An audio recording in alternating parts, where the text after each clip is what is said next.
Check out sportsbookreview.com right now.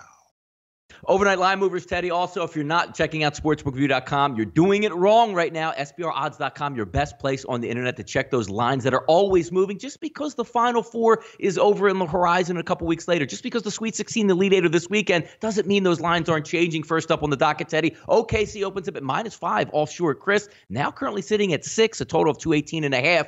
Should be an interesting game tonight between the Memphis Grizzlies and OKC. Sure. Injuries an issue for the Memphis Grizzlies, as they've been all season. They could well be without Joakim Noah tonight. He missed Friday's game at Orlando with right knee soreness.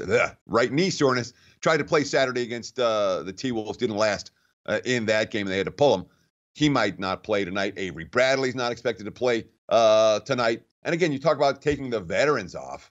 And the quote from Memphis head coach J.B. Bickerstaff, there's guys that got to fill in.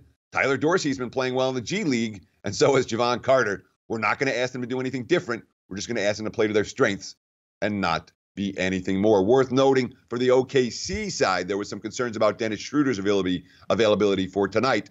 Schroeder rolled his ankle on Friday in Toronto. Looks like he's going to be fine and good to go for OKC. So at least some of this money, injury-related. Grizzlies, more injured than expected. OKC, perhaps a little bit less.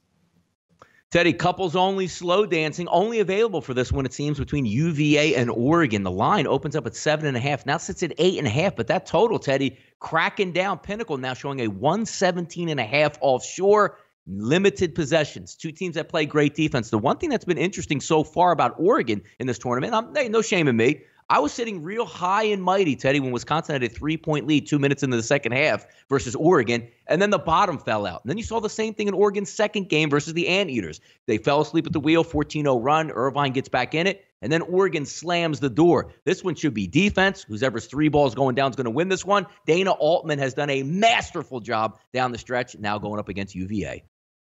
He sure has. I mean, you're talking about 10-0 straight up, 10-0 against the spread the last 10 for the Ducks, a team that wouldn't have been in the NCAA tournament had they not rolled through the Pac-12 tournament and earned an auto bid. And now here they are in the Sweet 16 after playing some pretty good basketball, though getting the benefit of having Cal Irvine in round 2. When you watch that game 5-10 minutes in, Cal Irvine was not going to be able to move the ball against Oregon's defense, and that was the case. But you're talking about 10-0 straight up, 10-0 against the spread. That's the betting bandwagon. There's a big one for the Ducks right now. Virginia doesn't have that same betting bandwagon, despite the fact they're 44-19-1 against the spread their last 64 ball games, an extended stretch of point spread success, including a cover for me yesterday. It wasn't pretty. They never pulled away from Oklahoma, but they were in control of that game throughout. Should be a lot of fun. The market's respecting Virginia after their first point spread cover in NCAA tournament in 4 years yesterday. One thing the Cavs do, they fall into a system that a long-term system that has been very profitable over the years, cash about an 80% clip. And it says you bet on the Sweet 16 team that allowed the fewest points in the first 2 rounds. Virginia's that team for 2019. And again, that's cashed like 80% clip over the last 30 years.